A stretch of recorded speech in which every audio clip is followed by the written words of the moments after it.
Jamel Debbouze, 50 ans, sans détour, ses vérités sur la France font polémique. Dans une récente interview, Jamel Debbouze s'est longuement confié sur le racisme en France et les critiques dont il est la cible. Jamel Debbouze au château.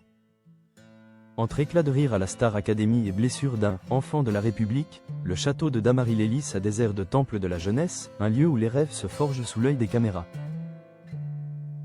Ce mardi 27 janvier 2026, l'enceinte a vibré d'une énergie nouvelle avec l'arrivée de deux figures majeures du divertissement. Jamel Debbouze et Philippe Lachaud. Pour les finalistes de la Star Academy, cette rencontre avec le comédien de 50 ans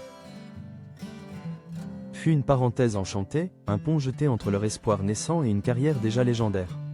Mais derrière les boutades et la visite des lieux, c'est un moment d'une tendresse infinie qui a marqué les esprits.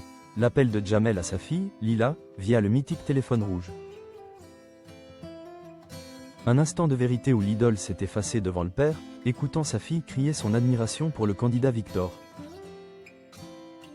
Français, corps et âme, le cri du cœur.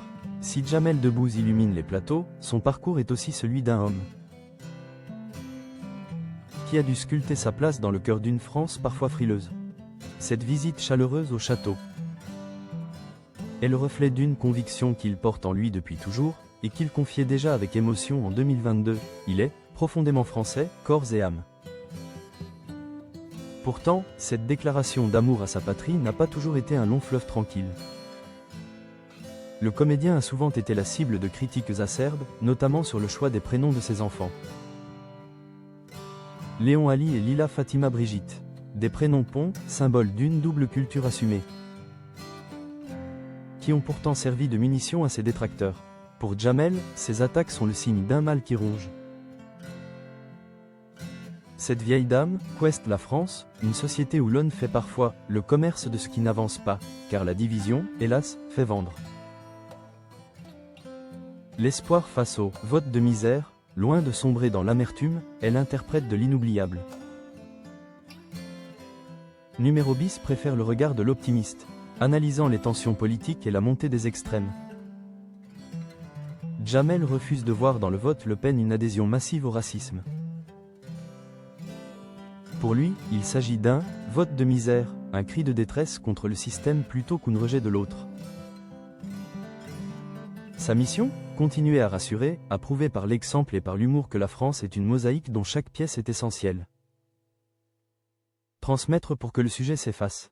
Le véritable combat de Jamel Debbouze se joue aujourd'hui dans l'avenir qu'il dessine pour ses marmots. Son souhait le plus cher est d'une simplicité désarmante et d'une profondeur absolue. J'espère que ça ne sera plus un sujet pour Léon. Que l'origine, le nom ou l'histoire ne soient plus des obstacles, mais des détails d'une richesse partagée. En s'impliquant auprès des jeunes talents de la Star Academy, Jamel ne fait pas que du divertissement. Il transmet des valeurs d'ouverture et de tolérance. Il montre à Léon et Lila, ainsi qu'à toute une génération de Français,